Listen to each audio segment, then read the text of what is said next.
এখন কি এই সরকার আসার পরে কি শুরু হয়েছে, আমি মনে করি এই প্রত্যেকটা কাজের সঙ্গে সরকারের এক ধরনের প্রত্যক্ষ অথবা পরোক্ষ মদত আছে। সরকার এগুলি চায়, সরকার এরকমভাবে এই অন্তর্বর্তীকালীন সরকার, এই ডক্টর ইউনূসের সরকার, ওনারা এগুলি চান। এর মাধ্যমে নানা ছুতানাতায় তারা সমাজে একটা বিশৃঙ্খলা তৈরি করতে চান। আসসালামু আলাইকুম প্রিয় দর্শক, গত 2-3 দিন ধরে আপনারা দেখছেন সারা দেশে, বিশেষ করে ঢাকার আশেপাশে মানিকগঞ্জ এলাকাগুলোতে বাউলদের উপর এক ধরনের আক্রমণ। বাউল কারা? তাদের একটা দর্শন আছে, কিন্তু লালন শাহ তিনি বাউল ছিলেন, শাহ আব্দুল করিম তিনিও বাউল ছিলেন। বেশ কিছুদিন আগে শাহ আব্দুল করিম সম্পর্কে ভারতের এক সঙ্গীত শিল্পী কালিকা প্রসাদ, ওনার একটা ইন্টারভিউ আমি দেখেছিলাম। সেখানে উনি শাহ আব্দুল করিমের জীবন যাপন নিয়ে কথা বলেছেন। এই বাউল গান নিয়ে শাহ আব্দুল করিমের যে কি আন্তরিকতা, সেটা নিয়ে কথা বলেছেন।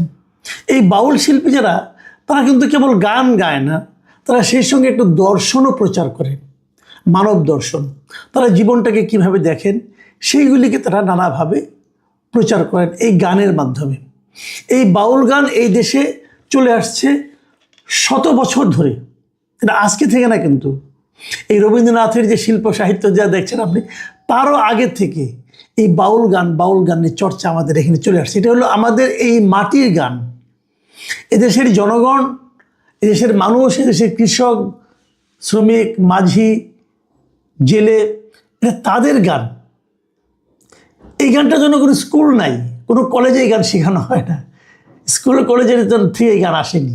এটা মানুষের মন থেকে এসেছে, মানুষের যে উৎপত্তি, উৎসস্থল, সেখান থেকে এসেছে। বহুদিন ধরে এই গানগুলি চলে আসছে আমাদের এই দেশে, এটাই আমাদের কালচার। এখন কোন কালচার থাকবে এবং কোন কালচার থাকবে না, সেটা যদি নির্ধারণ করার দায়িত্ব দেওয়া হয় এমন একটা গোষ্ঠীর হাতে যারা কালচারই বুঝেন না, তাহলে কেমন হবে? যারা বাউল গান করেন তারা কি মুসলমান না? তারা কি ধার্মিক না? তারা তাদের মতো করে ধর্ম পালন নিয়ে কিন্তু আরেক যন্ত্রণা বললাম শব্দের অন্য অর্থে, আপনারা হয়তো অন্যভাবে নেবেন না। যন্ত্রণা বলছে এই কারণে যে আপনি চট করে কিন্তু বলতে পারবেন না যে তার ধর্মটা হচ্ছে না। পৃথিবীতে অনেক ধর্ম আছে, কিন্তু এই ধর্মীয় সহাবস্থানের কথা, আমরা যে ধর্মের অনুসারী, ইসলাম ধর্মের অনুসারী, আমাদের ইসলাম ধর্ম কিন্তু এই ধর্মীয় সহাবস্থানের কথা স্বীকার করেছেন, এবং অন্য ধর্মের যারা পালন করবেন তাদেরকে তাদের ধর্ম পালনের সমস্ত সুযোগ সুবিধা দেওয়ার জন্য বলেছেন। আলাদা আলাদা ধর্ম, এগুলো নিয়ে কেন এরকম হচ্ছে? ধরা যাক, আমি একটা তর্কের জন্য একটা কথা বলি। ধরা যাক আমি মুসলিম, আপনিও মুসলিম। আমি যদি আপনাকে প্রশ্ন করি, আপনি কোন মুসলিম? আপনি শিয়া নাকি সুন্নি? বলুন।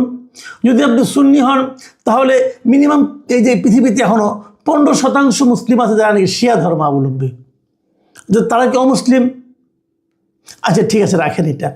আপনি যখন সুন্নি মুসলিম বলেন, তখন আপনাকে যদি আমি প্রশ্ন করি, আপনি সুন্নি মুসলিমের কোন মাযহাবের অনুসারী? মাযহাব মানে মোটামুটি 4টা মাযহাব তো আছেই, আছে না? বলেন। যদি আপনি হানাফি মাযহাবের অনুসারী হন, তাহলে হানাফির সংখ্যা কত? এই সুন্নি মুসলিমের সংখ্যা হলো প্রায় 85%-এর মতো লোক। পৃথিবীতে যত মুসলমান আছে তার 85% হলো সুন্নি মুসলিম। এই সুন্নিদের মধ্যে, এই 85-এর মধ্যে 45% হলো হানাফি। শাফি হলো 25%, শাফি মাযহাবের।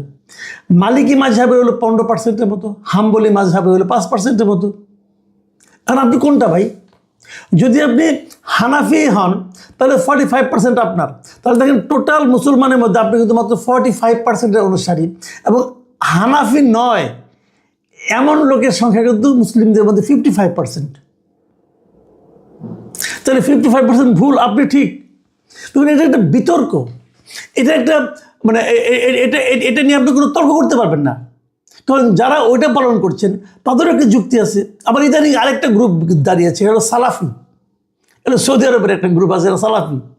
তো আপনি কি সালাফি? আপনি কীভাবে তর্ক করবেন? কার নিয়মে তর্ক করবেন? পৃথিবীতে এই মুহূর্তে মুসলিম কান্ট্রি কয়টা আছে? মুসলিম কান্ট্রি অনেক আছে, কিন্তু ইসলামের শাসন প্রচলিত আছে কোন দেশে বলেন? আফগানিস্তানে, ইরানে, এই তো। সৌদি আরবে কি ইসলামী শাসন? ইসলামিক রাষ্ট্রতন্ত্র সাপোর্ট করে? ভাবুন একবার কথাগুলো। তো এখন আপনি কোন দিকে যাবেন?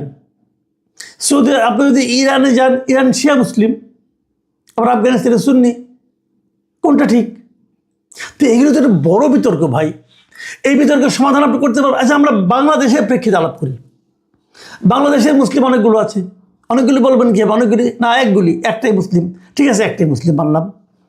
তা হাফিজি মানে আপনার হেফাজতে ইসলাম যারা আছেন, তারা কি জামাতে ইসলামের কে স্বীকার করেন?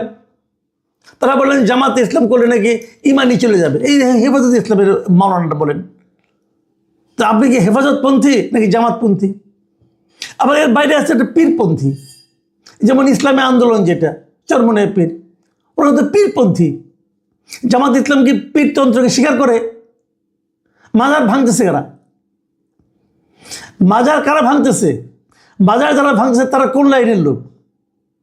তারা তো হেফাজত ইসলামের লাইন, তারা তো চরমনাই লাইনের লোক না, তারা তো জামাত লাইনের লোক। তাহলে আপনি এখানেই ধরেন, এখানে আপনি কোনটা মানবেন? ইদানিং আরেকটা আমরা দেখতে পাচ্ছি, বিভিন্ন ইউটিউবে আপনি দেখবেন অনেক ইসলামী স্কলার বক্তৃতা করেন, অনেক নাম করা স্কলার আছে। যেমন আজহারি সাহেব একজন আছেন, খুব নাম করা এবং খুব ইংরেজি বাংলা আরবি মিলাই মিশিয়ে অনেক বক্তৃতা করেন, খুব জ্ঞানী লোক। তাহিরি সাহেব একজন আছেন, আবার এনায়েতুল্লাহ আব্বাসী নামে একজন আছেন। এখন আপনি কোনটা শুনবেন? এনায়েতুল্লাহ আব্বাসী যেটা বলেন, আজহারি সাহেব কি সেটা বলেন? ভাবুন আপনি কোনটা? ভাই এরকম যদি আপনি ধরতে থাকেন না, তাহলে আপনি ঝামেলা পড়ে যাবেন ভাই।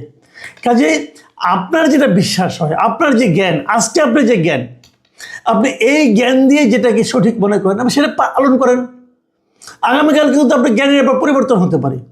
আগামীকাল হয়তো আপনি এনায়েতুল্লাহ আব্বাসীর একটা বক্তৃতা শুনে মনে হলো আরে এটি তো ঠিক, তখন আপনার আজহারিকে বাদ দিয়ে এনায়েতুল্লাহ আব্বাসীর ওই কথা ফলো করবেন। আবার দুদিন পরে এখান থেকে আরেক জায়গায়, এটা হতেই পারে, এটা কিন্তু সমস্যা নাই। কারণ আপনি তো আপনার জ্ঞান দিয়ে চিন্তা করতেছেন। যে জিনিসটা আমি বুঝি না সেই জিনিসটা আমাকে বোঝানোর লাভ নাই। ধরেন আমি একটু উদাহরণ দিয়ে বলি, ক্লাস 5-এর একটা ছেলে খুব ভালো অঙ্ক পারে, তাকে যদি আপনি ম্যাথমেটিক্সের মাস্টার্স ক্লাসে একটা অঙ্ক পাই না দেন, সে যত মেধাবী হোক সেটা বুঝবে? সেটা বুঝবে না। সে যদি না বুঝে তাহলে কি মাস্টার্সের অঙ্কটা ভুল হয়ে গেল? তাও তো হলো না। আমি আপনি ক্লাস 5-এর ছাত্র রে ভাই, আপনি ক্লাস 5-এর ছাত্র। আর এনায়েতুল্লাহ আব্বাসী অথবা আজহারি সাহেব ওনারা মাস্টার্সের স্টুডেন্ট ইসলামের ক্ষেত্রে, অথবা মাস্টার্স পাস করে গেছেন। তো ওনাদের অনেক কিছু আমরা এখন বুঝবো না, পরে বুঝবো। কাউকে অবিশ্বাস করার কোনো দরকার নাই। আপনার জ্ঞান বুদ্ধিতে যতটুকু কুড়ায় ততটুকু আপনি করেন। তাহলে কি বেসিকটা কি? বেসিকটা যে যেটা করে তাকে সেটা করতে দেন। যদি আপনারটা ঠিক হয় আপনি আপনারটা পালন করেন, অন্যকে ঘাড়ে ধরে আপনার পথে আনার তো কোনো দরকার নাই। এই অধিকার তো আপনাকে কেউ দেয় নাই রে ভাই। দেশের আইনও আপনাকে দেয় নাই, ইসলামও আপনাকে দেয় নাই। তাহলে ওটা আপনি কেন করছেন? এইগুলো করতে যে কি হয়েছে দেখেন, এই বাউল দিনে যেটা হলো, একজন ভদ্রলোকে আবুল সরকার সাহেব, উনি একটা কথা বলেছেন মাজার ভাঙা নিয়ে। এটা নিয়ে আপত্তি হতে পারে, এটা নিয়ে কারণ তার এটা নিয়ে বিতর্ক করেন, তাকে তর্ক করে আপনি প্রমাণ করে দেন যে আপনি ভুল বলছেন। কিন্তু আপনি তাকে মারতে গেলেন, তাকে মারলেন, তাকে ধরিয়ে দিলেন, যারা মারলো তারাই আবার মামলা করলো, পুলিশে তাকে কোর্টে পাঠিয়ে দিল, জেল হাজতে পাঠিয়ে দিল। আবার তার অনুসারীরা মানিকগঞ্জে গেলেন একটা প্রোগ্রাম করতে, তাদেরকে পিটাইয়ে পানিতে ফেলে দিলেন। দেখলাম তো ভিডিও দেখলাম ভাই, এটা কোনো মানবিক কাজ হলো? আপনি পারেন, পিঠের মধ্যে লাথি মারলেন আপনারা, এই কাজটা আপনি করতে পারেন, বেশ কয়েকজনকে আহত করলেন। এটা কেন করলেন? এই দেশটা এরকম ছিল না, কেন হলো এরকম? এই দেশটা হলো মবতন্ত্র।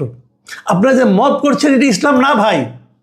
আমি ইসলাম ভালো বুঝি না, আমি হয়তো ক্লাস 5-এর ছাত্র অথবা পড়াশোনাও শুরু করিনি, কিন্তু আমি আমার কমন সেন্সে বলতেছি ভাই, এটা ইসলাম না, এটা কোনো ধর্মই না। আপনারা যেটা করতেছেন এটা হলো মবতন্ত্র।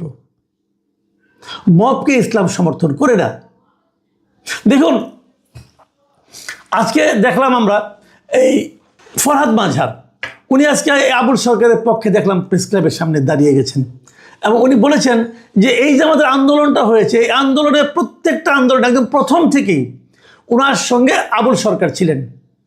শহীদ মিনারের অনুষ্ঠান থেকে শুরু করে এমন কোনো প্রতিবাদ সভা নাই যেখানে আবুল সরকার ফরহাদ মাজারের পাশে ছিলেন না। ফরহাদ মাজার বলতেছেন যে আপনারা তাকে গ্রেপ্তার করে নিয়ে যাওয়ার মানে আপনারা আমাকে গ্রেপ্তার করেছেন, আমি এটা মেনে নেব না। এটার মধ্যে একটু আমি ভাবটা আছে, থাকুক, তাও কোনো সমস্যা নেই। ফরহাদ মাজারের যে বক্তব্যটা, এই বক্তব্যটা আপনি কি উড়াই দিতে পারেন?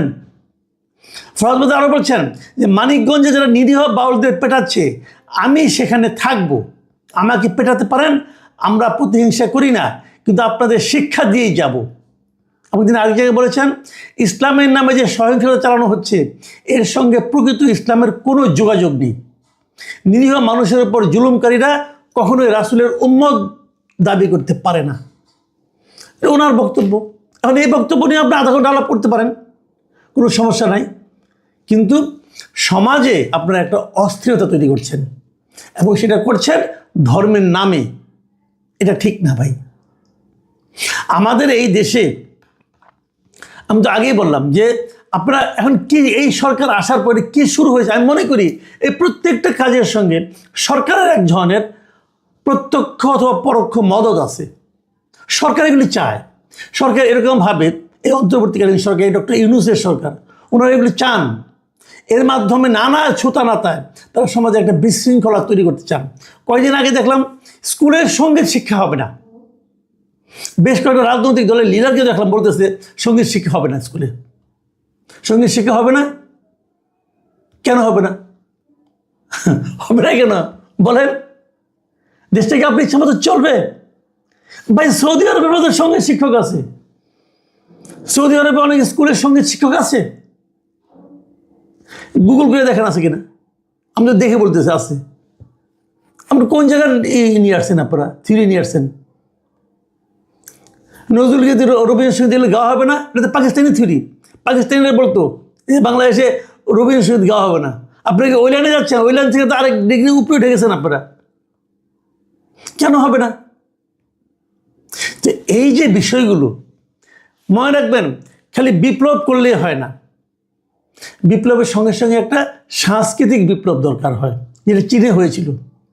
কালচারালি যদি আপনি শিক্ষিত না হতে পারেন তাহলে ওই মেধাবী না কোটা না কি এগুলি বলে কোনো লাভ নেই। এবং আমরা বোধ করি কালচারালি অনেক পিছিয়ে আছি এখন। সাংস্কৃতিকভাবে যদি একটা জাতি অগ্রসর না হয়, সেই জাতি অগ্রসর হতে পারে না ভাই। আমি খালি একটা কথা বলবো, এই যে ফরহাদ মাজার সাহেবের কথা বললাম আমি, এই ফরহাদ মাজার সাহেবকে এই যে আজকে যে ছাত্র আন্দোলন হচ্ছে, অনেকে মনে করে এই ছাত্র আন্দোলনে যদি আসলে কোনো মাস্টার মাইন্ড থাকে ইনি এই ফরহাদ মাজার, তিনি এগুলি বলতেছেন। আমি বাউলদের সম্বন্ধে আরেকটা ঘটনা বলি, ছোট্ট একটা ঘটনা। কালকে দেখলাম একটা এই সামাজিক মাধ্যমে দেখলাম এক ভদ্র মহিলা কান্না করতেছেন, উনি বাউল গান গান, ওনাকে আর কেউ ডাকে না। কেন ডাকে না? দেখেন কি ভয়ঙ্কর সমস্যা নিয়ে পড়েছেন। ওনার নাম হয়েছে হাসিনা সরকার, যেহেতু ওনার নাম হলো হাসিনা, অতএব ওনারা কেউ ডাকে না। আর উনি বলতেছেন আমার বাবা মা দেওয়ার নাম আমি কি করে চেঞ্জ করব? ভাবুন একবার, আমরা এই কোন সমাজে বাস করছি? দেখুন, ফরহাদ মাজার কিন্তু এই সরকার সম্পর্কে একটা বড় ধরনের অভিযোগ তুলেছেন, কেবল এই বাউলটা নিয়েই না, আরও কিছু বিষয় নিয়ে। এবং উনি সেখানে বলেছেন, উনি একটা আপনার ইন্টারভিউতে বলেছেন, আমি ইন্টারভিউটা আপনাদের পড়ে শোনাই কী বলেছেন উনি। মানে উনি কেবল এই যে মব, এই যে আপনার মৌলবাদীদের উত্থান এগুলো এইটাই না, পাশাপাশি বিদেশি আগ্রাসন নিয়ে কথা বলেছেন। উনি বলার চেষ্টা করেছেন যে ভারতের কাছে আমরা নতজন ছিলাম, এখন ভারতকে তারাই আমরা কাকে আনতেছি। ওনার কথা পড়ে শুনলে আপনার অবাক হয়ে যাবেন উনি কী বলেছেন। উনি বলেছেন আপনি বাঘ তাড়াতে গিয়ে কুমির নিয়ে এলেন, ভারতীয়দের তাড়াতে গিয়ে আপনি মার্কিন যুক্তরাষ্ট্রকে ঢুকিয়ে ফেললেন। কোথায় ব্লু ওয়াটারের মধ্যে সেন্ট মার্টিনে। হাসিনা হলে আপত্তি হয়তো করতো, এটা সত্য না মিথ্যা বড় কথা না, কিন্তু এটা তো ট্রু যে আজকে বাংলাদেশকে একটা নতুন সিরিয়া বা নতুন যুদ্ধক্ষেত্র হিসেবে ব্যবহার করতে চাইছে মার্কিন যুক্তরাষ্ট্র। এই কথাটাকে উড়ে দিতে পারবেন? আমি বিস্ময়ের সঙ্গে প্রশ্ন করতে চাই, ডক্টর ইউনূস আপনি দেশটাকে কোথায় নিয়ে যাচ্ছেন? কোন মৌলবাদীর গহ্বরে আপনি নিয়ে যাচ্ছেন এই দেশটাকে? আপনার নিজের ধর্ম বিশ্বাস কি, এই প্রশ্নটাও করতে চাই। প্রিয় দর্শক, প্রশ্নগুলি হয়তো জটিল, প্রশ্নগুলি হয়তো অনেকে আপত্তিকর মনে করবেন, কিন্তু এই দেশে এখন এই বাস্তবতায় বিরাজ করছে। আল্লাহ হাফেজ।